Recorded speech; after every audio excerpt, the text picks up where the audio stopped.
Good morning everyone. I am Deepak Soni. I am your chemistry teacher.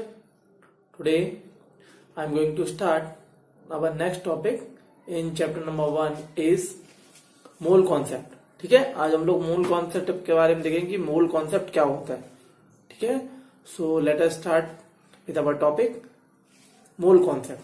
Similar to dozen, जैसे हम लोग बात करते हैं एक डजन की बात करते हैं तो ग्रॉस मोल डोनेट इन नंबर मीन्स अगर एक डजन में कितने होते हैं, नंबर ऑफ एटम कितने होते हैं या नंबर ऑफ कितने पीसेस होते हैं, तो 12 पीसेस होते हैं. इसी तरीके से जो हमारी जैसे कि मतलब 1 डजन है 12 number of atoms goes have a value of 144 in the same way mole have the value of 6.02 into 10 to the power 23 number of atom means अगर 1 मोल की बात करते हैं तो 1 मोल have the value of 6.02 into 10 to the power 23 atom means अगर एक मोल में देखा जाए तो 6.02 23 जो होते हैं वो हमारे एटम प्रेजेंस होते हैं. उसके बाद हम देखते हैं कि 1 mole has the value 6.03 number of atom present in 1 gram.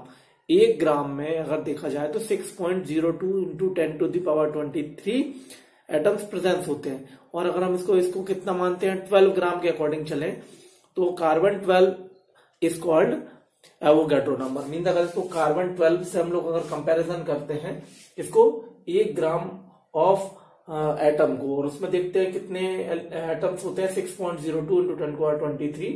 So this is called Avogadro number. इसको हम लोग क्या बोलते हैं, एवोगैड्रो नंबर बोल देते हैं.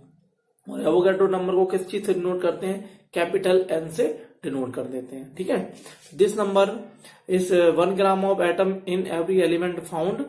ठीक है, जो हमारे 1 ग्राम ऑफ एवरी एलिमेंट है उसमें कितने found to have 6.02 into 10 to the power 23 atom.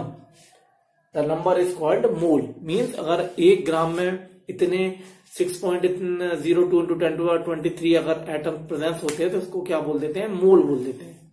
ठीक है, और it is express in atom ion और मॉलिक्यूल. या तो हम एटम आयन और मॉलिक्यूल्स के फॉर्म में मोल को रिप्रेजेंट कर सकते हैं. ठीक है, 1 gram of atom an element and 1 mole of the molecule in 1 gram of mass. Means अगर एक किसी ग्राम एटम या मॉलिक्यूल का मास अगर मान लेते हैं कि 1 ग्राम है तो उसमें कितना रहेगा 1 gram of molecular mass presence होगा. और अगर उसकी वैल्यू देखें तो वो इतनी वैल्यू के बराबर होगी. ठीक है, इतने नंबर ऑफ एटम्स में प्रेजेंस होंगे.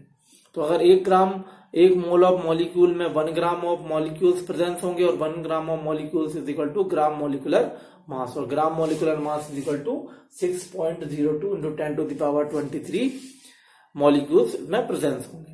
1 मोल आयंस की बात करेंगे तो भी इसमें क्या होगा, 1 ग्राम ऑफ आयंस प्रेजेंस होंगे और 1 ग्राम ऑफ आयंस जो होंगे वो ग्राम आयोनिक मास के बराबर होगा. और यही इस पर्टिकुलर वैल्यू के बराबर होगा, चाहे हम आयंस की बात करें, एटम्स की बात करें या मॉलिक्यूल की बात करें. सब ऑल द केसेस में जो हमारे 1 ग्राम ऑफ एटम की बात होगी वहां पे या मॉलिक्यूल या आयंस की बात होगी तो उसकी वैल्यू फिक्स है जो कि है एवोगैड्रो नंबर के बराबर होगी.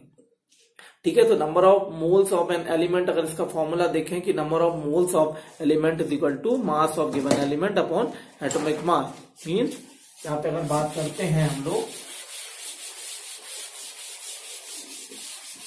यहाँ पे अगर हम लोग बात करते हैं मोल नंबर ऑफ एन एलिमेंट, अगर किसी एलिमेंट के मोल नंबर की बात करते हैं तो किसके बराबर होता है, यहाँ पे मास ऑफ एलिमेंट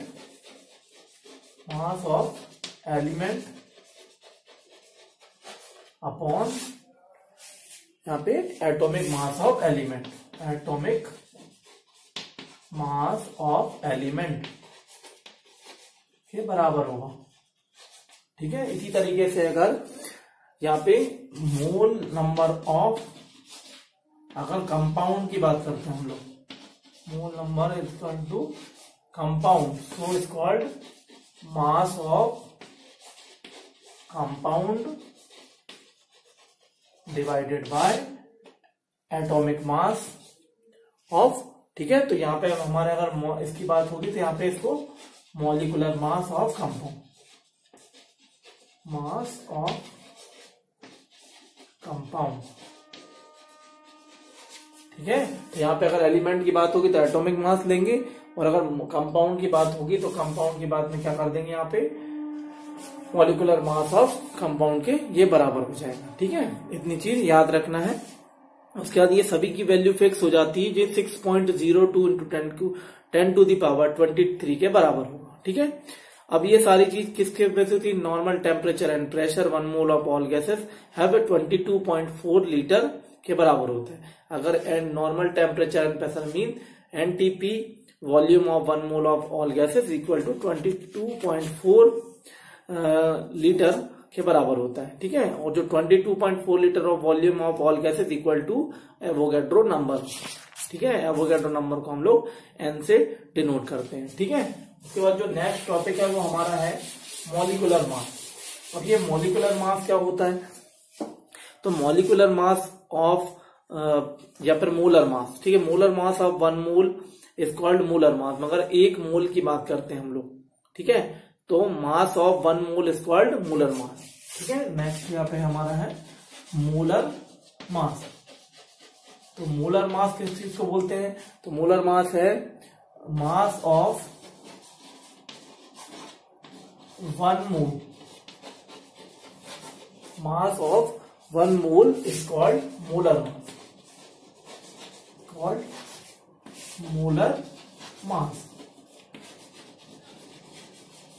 और मोलर मास जो है उसकी वैल्यू तो एवोगैड्रो नंबर के बराबर होती है, इसी को मोलर मास बोल देते हैं। ठीक है, और मोलर मास को हम लोग किस में रिप्रेजेंट कर सकते हैं, gram atomic mass of element, और molar mass is equal to gram molecular mass of compound. मतलब मोलर मास को एटॉमिक मास के फॉर्म में अगर देखा जाए तो ग्राम, उसको एटॉमिक मास ऑफ एलिमेंट बोलेंगे, और अगर कंपाउंड के फॉर्म में बात करेंगे तो उसको gram compound mass of gram molecular mass of compound के बारे में इसको बताते हैं। ठीक है, तो जैसे अगर हम लोग किसी की वैल्यू निकालनी है कि मोलर मास ऑफ अगर सोडियम 23 गिवन है, तो determine the mass of 10 to the power 3 atom, और 10 टू द पावर 3 एटम के लिए निकाल देंगे, उसकी वैल्यू को कैलकुलेट कर सकते हैं।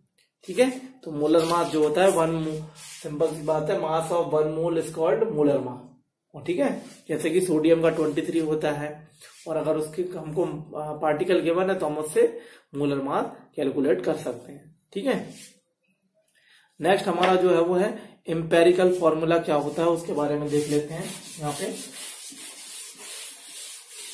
Empirical formula. ठीक है, तो इसकी डेफिनेशन देख लेते हैं कि एम्पेरिकल फॉर्मूला, यहाँ पे